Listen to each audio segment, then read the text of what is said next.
Assalamualaikum warahmatullahi wabarakatuh. Selamat siang dan salam sejahtera buat kita semua. Semoga healthy people di rumah atau dimanapun Anda berada dalam keadaan yang tetap sehat dan penuh dengan semangat. Nah, healthy people, hari ini senang sekali kami dari Humas dan Promosi Kesehatan Rumah Sakit Harapan Bunda kembali lagi hadir menemani Anda untuk memberikan edukasi kesehatan yang insya Allah bermanfaat untuk healthy people semua dan juga keluarga di rumah. Nah, healthy people, di tanggal 29 Mei yang akan datang itu akan diperingati sebagai Hari Lanjut Usia Nasional. Nah, untuk itu hari ini kita akan bincang-bincang dengan mengangkat tema yaitu masalah yang mungkin sudah banyak terjadi tapi belum banyak yang menyadari, yaitu depresi pada lansia. Nah, saat memasuki lanjut usia, rentan sekali munculnya gangguan fisik yang disebabkan oleh daya tahan tubuh yang mulai berkurang, tentunya mulai banyak keluhan-keluhan tuh ya, badan-badan sakit, kemudian penyakit-penyakit yang lainnya gitu ya. Dan organ-organ tubuh mulai tidak bekerja secara maksimal. Nah, kadang-kadang keadaan seperti ini yang bisa menjadikan orang lansia menjadi stres, kemudian cemas berlebihan, dan juga mengarah ke arah depresi.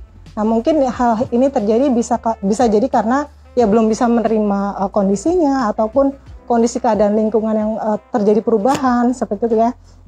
Untuk itu hari ini kita sudah kehadiran tamu, yaitu narasumber kita yang tentunya sudah pernah juga nih di live Instagram Rumah Sakit Harapan Bunda. Ada Dr. Daniela Satyasari, spesialis kedokteran jiwa yang sudah hadir bersama saya. Kita sapa dulu yuk.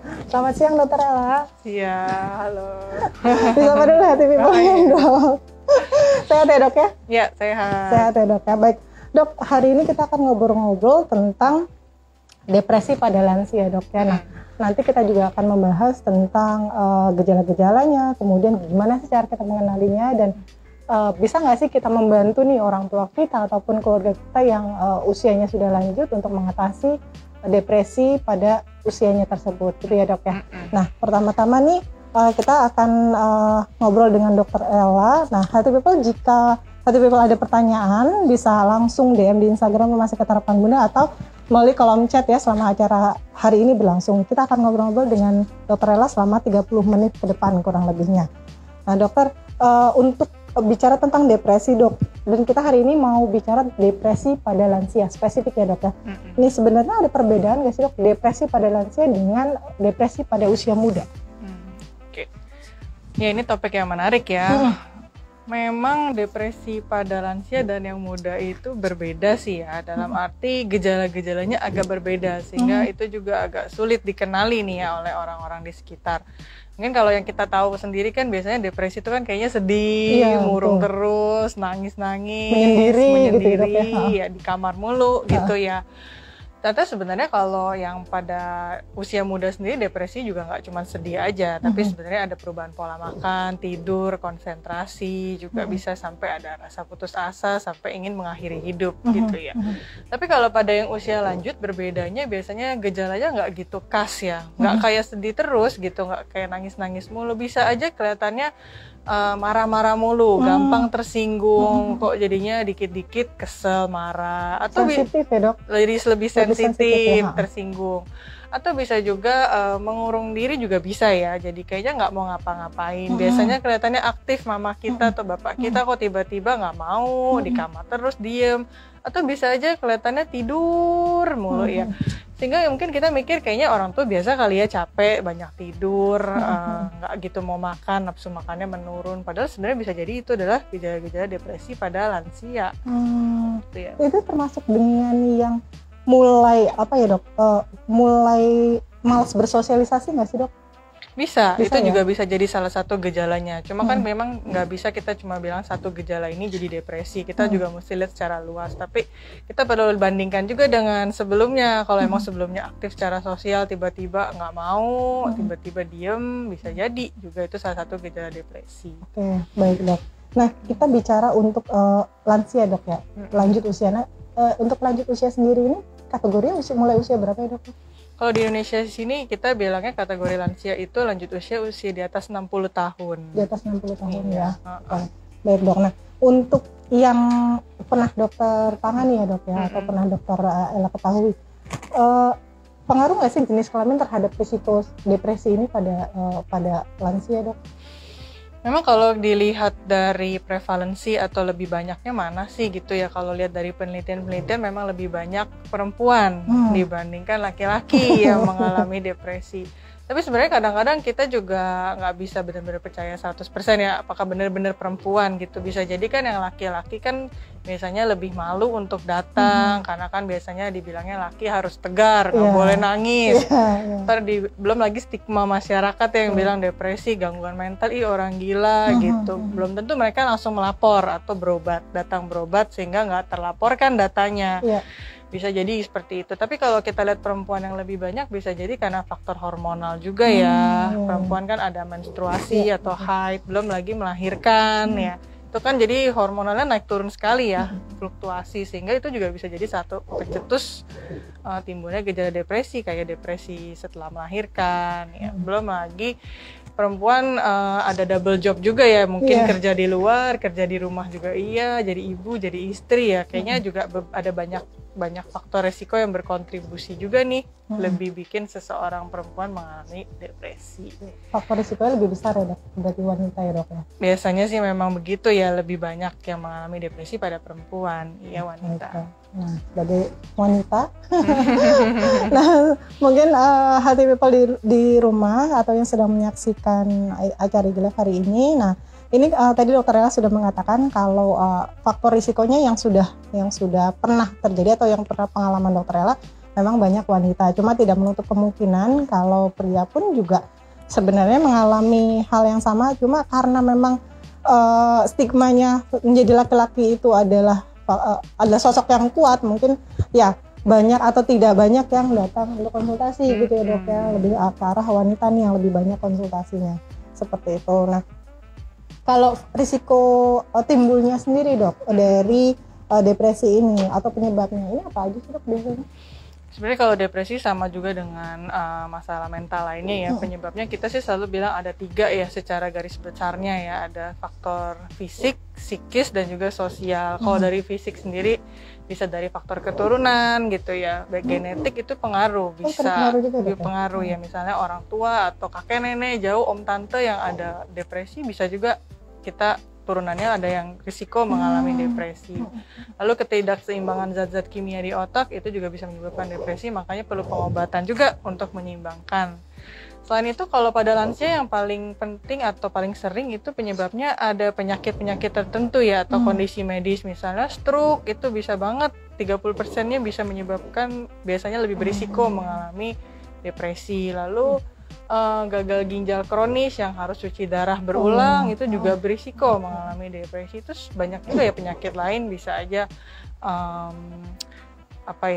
imobilitas, stroke yang sampai kelemahan sisi akhirnya nggak bisa ngapa-ngapain, itu juga berisiko. Jadi kalau ada penyakit-penyakit tertentu bisa aja berisiko mengalami depresi. Lalu kondisi psikis ya itu luas ya, seperti kepribadian, pola asuh, cara menghadapi masalah selama ini itu bisa jadi faktor juga. Lalu sosial kita ngomongin ya biasanya pekerjaan, keadaan sosial ekonomi, lalu misalnya ditinggal keluarga, ditinggal anak, atau mungkin ada masalah dalam pekerjaan, keluarga, dengan pasangan, kehilangan pasangan, itu juga bisa jadi penyebab ya, sering pada lansia ya menyebabkan depresi.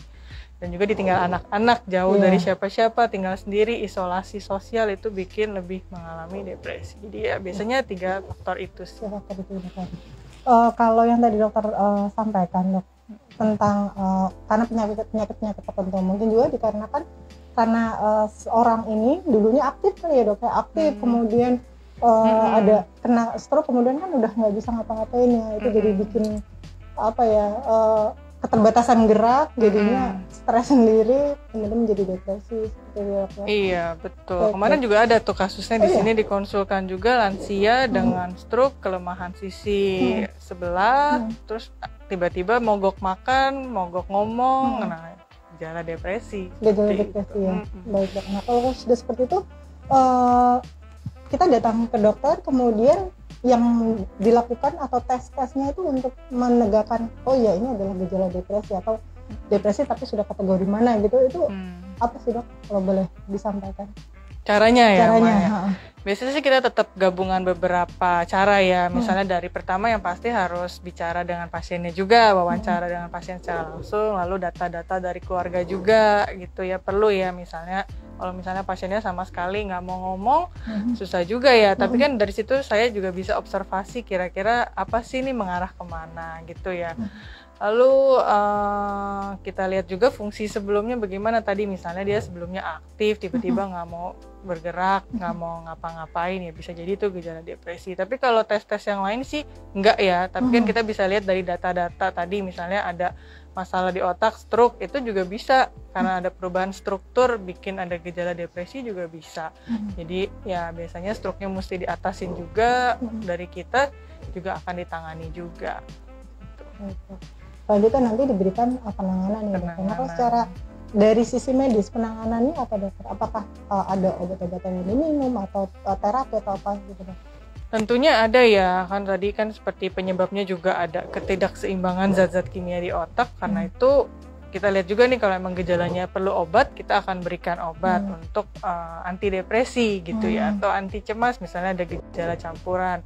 Atau misalnya ada kesulitan tidur, kita juga bantu juga karena kan tidur mempengaruhi kualitas mood juga ya, biasanya saling berhubungan. Jadi kita lihat mana sih yang perlu, tapi yang pasti ada pengobatannya dan kita akan evaluasi terus-menerus, dan biasanya dosisnya sih kecil aja ya kalau pada lansia, karena kan biasanya juga fungsinya udah menurun, kita juga harus hati-hati dosis obat. Dan yang paling penting juga psikoterapi ya. Kalau psikoterapi itu kan kita taunya kayak orang kok datang ke psikiater cuma ngobrol-ngobrol doang gitu. Padahal itulah psikoterapi atau talk terapi, terapi bicara, tapi sebenarnya ada manfaatnya buat pasien. Lebih misalnya kita bisa membantu support atau sekedar mendengarkan saja atau memberikan validasi, apresiasi dan lain-lain. Banyak sih teknik psikoterapi tergantung kebutuhan pasiennya. Gitu. Jadi nanti dilihat lagi ya dok, dari hasil wawancara dengan dokter, kemudian nanti diberikan terapi-terapi yang dibutuhkan oleh orang tersebut gitu ya dok.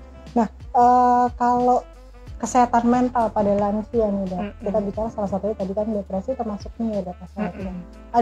Ada kesehatan mental atau faktor gangguan mental apa lagi sih dok yang bisa terjadi nih di usia lanjut gitu? Oke, yang paling sering sih memang depresi sering ya. Terus gangguan cemas ya, itu juga sering banget saya temukan nih kemarin, beberapa pasien lansia datang dengan gangguan cemas ya, menyeluruh. Jadi artinya kan kalau kita khawatir sih wajar gitu ya, pasti ada sesuatu bikin kita khawatir. Tapi kalau khawatirnya, cemasnya udah berlebihan banget sampai setiap hari sampai mengganggu fungsi gitu ya. Tadinya dia bisa kerja sebagai ibu rumah tangga, sekarang tahu-tahu nggak mau kerja karena terlalu khawatir terus, pusingin masa depan, nanti anak-anak gimana, suami gimana, makan gimana, semuanya dikhawatirin sampai akhirnya nggak ngerjain apa-apa nih malah. Nah itu sering banget, sampai nggak bisa tidur, sampai nggak mau ngapa-ngapain. Nah itu sering.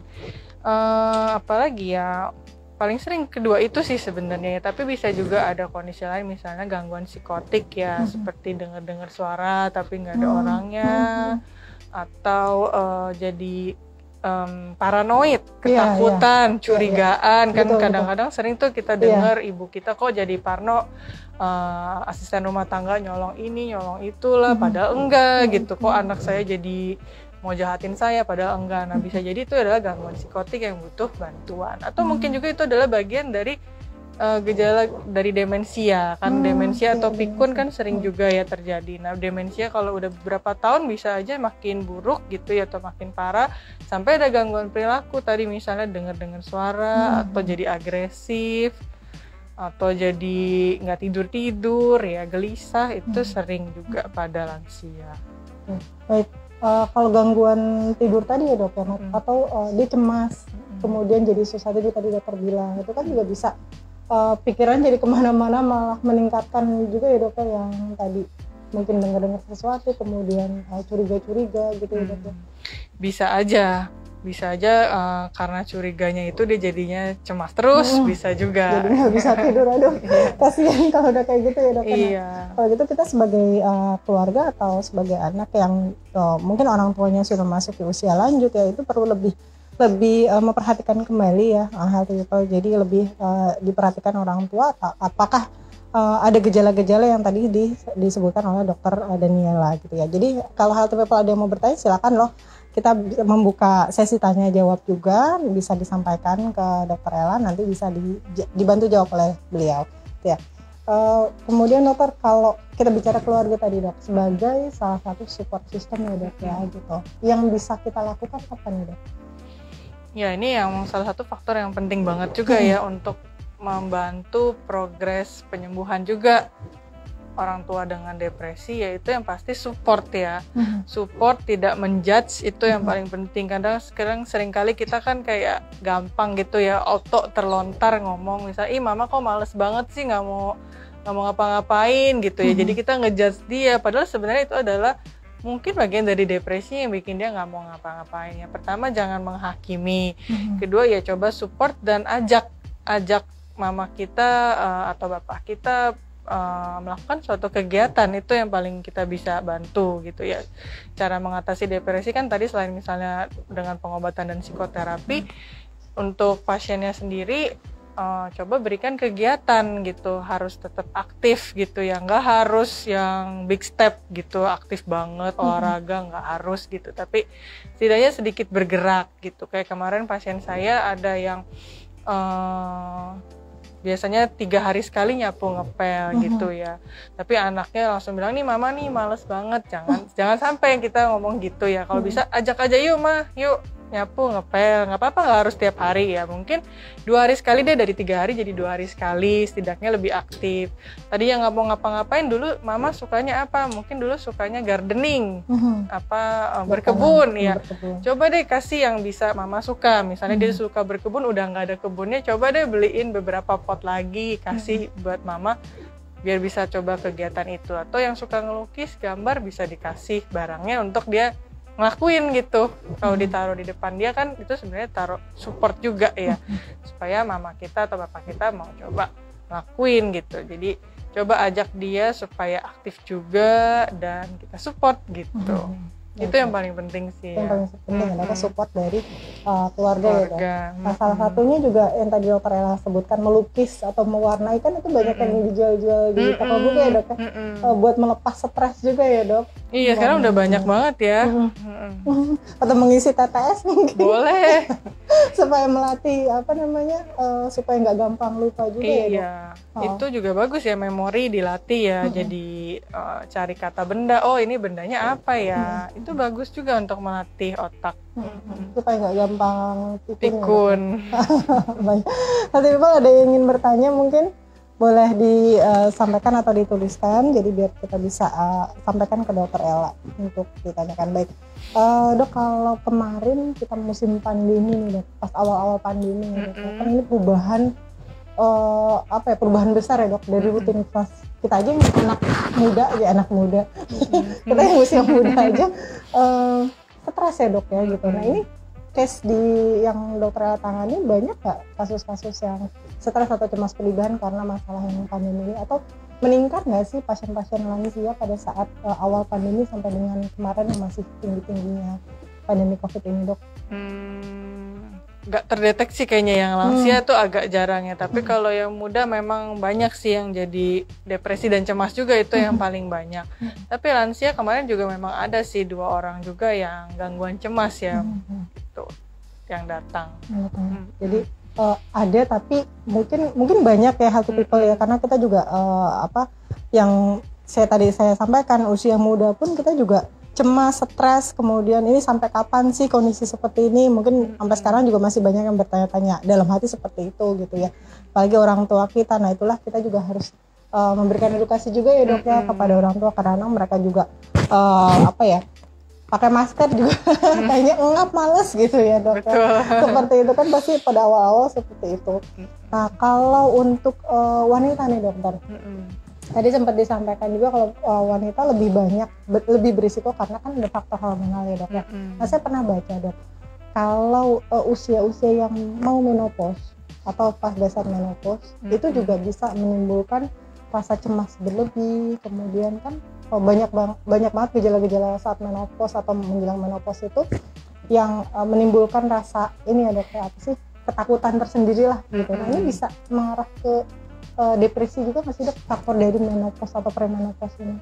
Bisa tadi ya, betul ya, yang sesuai dengan yang Mbak Hani bilang ya, memang karena faktor hormonal tadi ya kan, kalau mau menopause atau sudah menopause kan memang estrogen, progesteron drop gitu ya, itu memang bisa jadi salah satu faktor juga menimbulkan gejala-gejala kesehatan mental, misalnya ya depresi kah atau gangguan cemas gitu ya. Tapi paling sering juga depresi ya, apalagi kan itu kalau menopause kan biasanya di usia sekitar 45, 50 ya, memang usia yang usia segitu juga sering orang mengalami depresi karena biasanya selain faktor hormonal ada juga faktor lain yang berkontribusi tadi ya, mungkin hormonal secara fisik, tapi secara sosial ada lagi, misalnya kerjaan kok kayaknya stagnan gini-gini aja, atau kok kita ngeliat anak-anak udah mulai gede, udah mulai ninggalin rumah, kok cuma berdua doang, sepi. Sepi, Belum belum lagi cucu-cucu kok jarang main. Ya, itu kadang-kadang juga bisa jadi faktor pemicu juga menimbulkan kondisi depresi. Jadi ya beberapa faktor yang berkontribusi juga. Berkontribusi juga ya dok. Baik, kembali lagi tuh ke support system tadi ya dok. Baik dok, ini ada yang bertanya dok. Dok, kalau banyak berpikir sering mencabut rambut, cara mengatasi hal tersebut gimana? Oh, ini agak-agak di luar tema kita dok, tapi boleh dibantu jawab dok? Oke, walaupun di luar tema nggak apa-apa. Makasih untuk pertanyaannya. Ini mungkin pada usia dewasa ya? Bukan lansia kan? Bukan lansia. Oke, terkait mencabut rambut, perlu dilihat juga ya, ini sebenarnya banyak berpikir maksudnya apa. Seringkali yang banyak mencabut rambut itu bisa jadi cara coping ya, atau cara menghadapi masalah dengan cara itu. Tapi kan itu cara yang sebenarnya kurang baik kita bilang, karena kan bisa aja jadi pitak gitu ya. Banyak yang jadi pitak. Atau bisa juga ini bagian dari suatu namanya gangguan cemas yang namanya trikotilomania, yang artinya cabut rambut terus memang untuk melegakan, karena untuk menghilangkan cemasnya dengan mencabut rambut. Nah, perlu dilihat juga ya, sebenarnya apakah mungkin ini adalah bagian dari trikotilomania, karena ini sering ya. Kalau memang trikotilomania ya perlu ada pengobatan juga dengan antidepresan atau anti cemas ya. Anti cemas, trikotilomania juga obatnya sama dengan depresi gitu ya. Mungkin perlu pengobatan kah, atau ya tadi kalau kamu sebenarnya aware bahwa kalau banyak berpikir dengan cara mencabut rambut, mungkin bisa coba cara yang lain gitu ya. Kan saya sadar nih kalau lagi overthinking gitu ya, jadi nyabutin, oke, sebelum mau cabut berhenti dulu gitu. Kadang dengan mencoba menunda misalnya 10 detik gitu ya, kita berhitung 1, 2, 3 sampai 10 gitu ya.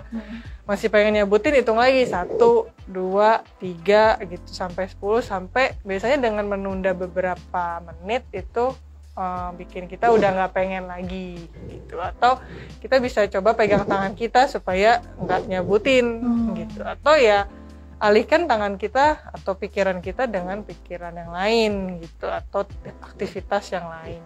Itu beberapa alternatif yang bisa dilakukan juga sih. Berarti kuncinya adalah mengalihkan ya dok? Iya, mengalihkan. Mengalihkan kayak tadi berhitung sampai dengan 10 boleh ya gitu dok. Kemudian itu saya jadi inget drakor dok. Apa tuh? It's okay not to be okay. Dia hitung sampai 3 ya. Maksudnya pada saat dia mau marah dia hitung sampai 3. Kemudian menurunkan emosinya, itu bisa juga seperti itu dok ya. Betul ya, karena memang awalnya cara berhitung itu yang pertama dipakai untuk mengontrol emosi. Iya, betul, dengan berhitung bisa ya. Nah, ini sama nggak sih dok? Kalau itu kan tadi yang bertanya dia mencabut rambut. Nah, ini sama dengan kita kalau kopek-kopek kuku gitu dok ya, lagi cemas, suka ada kayak gitu ya dok, atau gigit-gigit kan jadi sininya tuh luka-luka semua, itu bisa juga ya, termasuk tadi yang kondisi yang dokter sebutkan nggak? Beda sih ya, beda ya. Kalau memang yang cabut rambut itu memang ada diagnosis sendiri yang tadi trikotilomania. Tapi kalau yang gigit kuku atau cabut-cabut enggak sih. Tapi ya itu sama, tetap bisa coba dialihkan gitu ya. Misalnya yang ini kuku kan biasanya bisa diplesterin gitu ya, supaya nggak gigitin gitu, atau nggak korek-korek gitu ya. Sama yang cabut rambut ya mungkin tangannya sedikit iya sementara. Tapi ya itu kan karena itu kan bisa banget dilakukan ya. Jadi ya memang biasanya ya memang apakah perlu pengobatan, nah itu kalau mau datang juga bisa ya konsultasikan. Baik, sarannya sih gitu ya Healthy People tadi, untuk siapa yang tadi bertanya, sarannya adalah coba dikonsultasikan dulu, jangan khawatir konsultasi ke dokter spesialis kedokteran jiwa nanti begini-begini, enggak gitu, karena sama dokter Ella juga diajak ngobrol aja kok. Iya, gitu ya, ngobrol aja. diajak ngobrol aja, kemudian nanti sesuai dengan hasil diagnosa beliau dia akan diberikan obatnya ya atau terapinya yang baik seperti apa. Jadi jangan sampai terlanjur nanti kepalanya jadi botak semua gara-gara dicabut-cabut rambutnya gitu. Nanti kan jadi ke arah yang kurang baik ya kondisinya nanti ya. Kayak gitu ya. Baik, ada lagi yang bertanya? Belum ada lagi. Baik. Dokter, balik lagi kita ke tema tentang depresi pada lansia ini. Ini sebenarnya dapat dihindari nggak sih, Dok? Atau dicegah?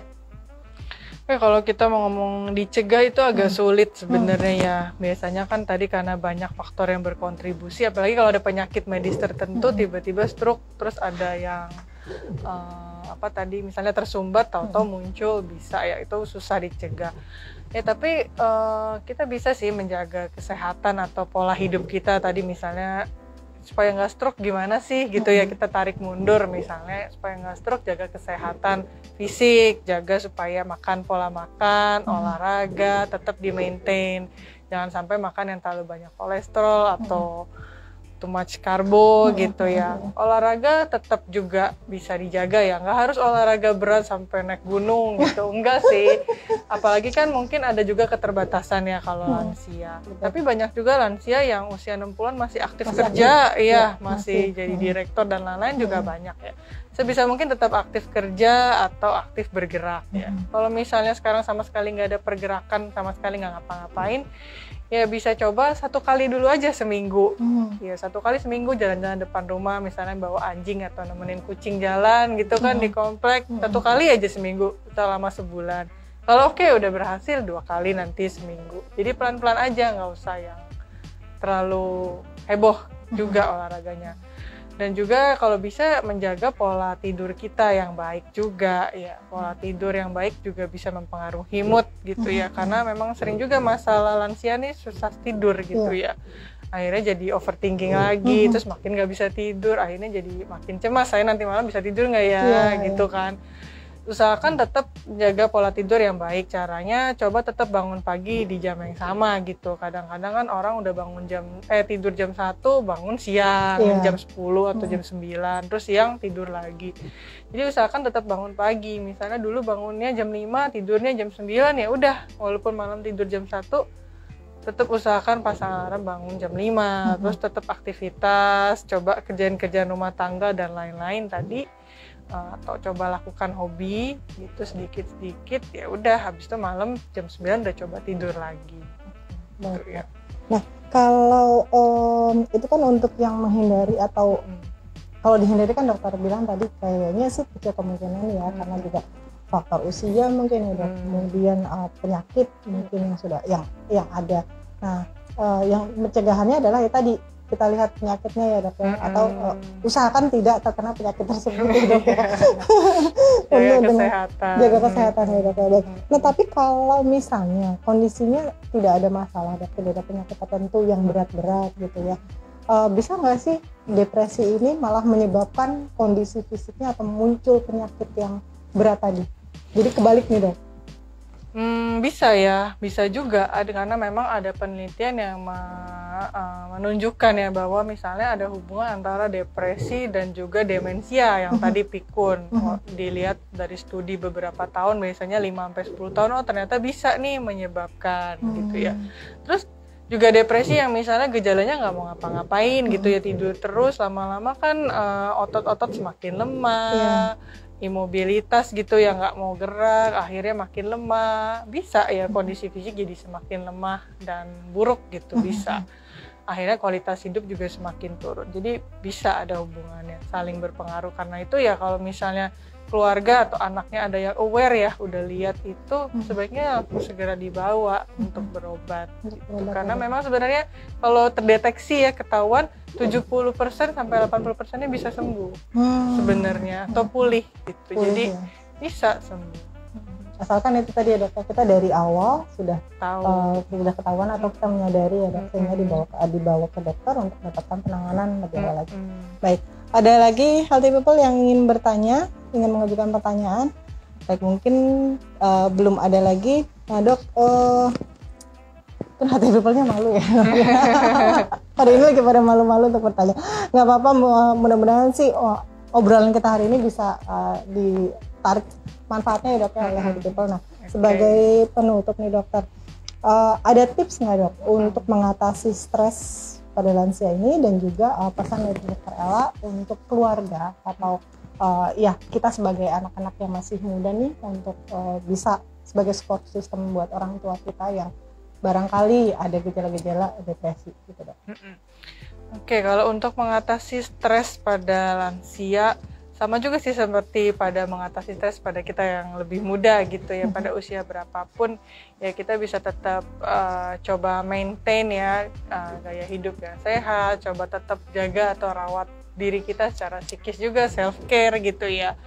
Dan juga take a break juga, mungkin kalau misalnya kerjaan terlalu banyak atau tekanan terlalu banyak ya coba stop dulu gitu ya, tentukan prioritasnya yang mana yang lebih penting untuk dilakukan dulu atau yang mana yang perlu disingkirkan atau dihentikan. Kalau misalnya ada butuh bantuan, rasanya kayaknya udah overwhelmed gitu ya, cari bantuan, nggak apa-apa, nggak masalah ya, mungkin dengan orang yang kita percaya, bisa cerita dengan keluarga. Tapi kalau lebih baik lagi kalau bisa datang ke profesional. Nggak selalu juga akan diberi obat. Kadang-kadang orang takut seperti itu ya, takut dikasih obat, takut ketergantungan. Padahal sebenarnya belum tentu dikasih obat. Dan juga obat-obat untuk mengatasi depresi atau cemas sendiri juga tidak menyebabkan ketergantungan sebenarnya. Jadi nggak perlu takut. Kadang-kadang yang datang mau screening juga boleh gitu ya. Tapi bantuan selalu pasti ada ya. Mungkin kalau dari keluarga nggak ada, dari yang lain bisa ada ya. Coba dicari dan coba tetap mengelola gaya hidup yang sehat, aktivitas, atur pola tidur yang baik. Nah, untuk keluarga tadi sudah kita bahas tentang gejala-gejala depresi pada lansia, semoga juga bisa dikenali ya kalau terjadi pada orang tua atau keluarga di sekitar kita. Jangan ragu untuk mencari bantuan atau professional help karena kita pasti akan bantu. Baik. Oke. Udah, itu aja dok ya. Baik Healthy People. Nah, itu pesan-pesan dari Dokter Daniela ya Healthy People. Jadi mudah-mudahan bisa diterima atau bisa bisa bermanfaat buat Healthy People semuanya. Dan yang pasti kalau untuk bantuan profesional tentu aja bisa datang ke dokter spesialis kedokteran jiwa. Untuk jadwal Dokter Daniela Satyasari, spesialis kedokteran jiwa, ada di Rumah Sakit Harapan Bunda setiap hari Rabu dan Jumat jam 15 sampai dengan jam 17. Nah, ini jangan ragu juga ya kalau Healthy People mungkin yang masih usia-usia muda kemudian melihat orang tua atau keluarganya yang sudah usia lanjut dan menunjukkan gejala-gejala depresi, bisa juga untuk seperti tadi Dokter Daniela sampaikan ya, bisa kita sebagai support systemnya ya kita bisa bantu. Misalnya kalau belum mau ke dokter, kita bisa bantu untuk ajak ngobrol mungkin ya dok ya. Kita bantu ajak ngobrol, kemudian kita ajak untuk melakukan aktivitas rutin yang ringan-ringan tapi juga keluar dari zona nyamannya mereka. Mungkin kalau mereka nggak mau keluar ataupun nggak mau beraktivitas, kita coba untuk ajak yang ringan-ringan dulu supaya bisa keluar beraktivitas gitu ya Healthy People. Jangan sampai kemudian menjadi terlanjur dan bisa menyebabkan depresi ataupun kondisi yang jauh lebih serius seperti itu. Nah, Healthy People jangan lupa untuk terus ikuti Instagram Rumah Sakit Harapan Bunda, di mana kita akan memberikan edukasi-edukasi kesehatan atau informasi-informasi lainnya tentang promo ataupun aktivitas yang ada di Rumah Sakit Harapan Bunda. Dan jangan juga lupa untuk subscribe YouTube channel Rumah Sakit Harapan Bunda dengan ID RS Harapan Bunda _JKT. Nah, Healthy People, mungkin sekian dari kami untuk hari ini. Mudah-mudahan bermanfaat buat Healthy People semua dan juga keluarga. Tetap lakukan protokol kesehatan. Jangan lupa untuk tetap cuci tangan, tetap pakai masker, dan juga vaksin kalau yang belum vaksin ya dok ya. Gitu ya. Masih tetap kita infoin atau woro-woroin promosi protokol kesehatan supaya nggak lupa, karena kemarin juga banyak ini ya dok ya, kasus untuk COVID sudah mulai turun, cuma ada isu-isu penyakit-penyakit lainnya nih. Nah, ternyata juga memakai masker, mencuci tangan itu nggak lepas dari merupakan salah satu kondisi ataupun tindakan yang bagus banget nih untuk menjaga kesehatan kita semua. Baik, sekian dari kami Healthy People, keep healthy and happy.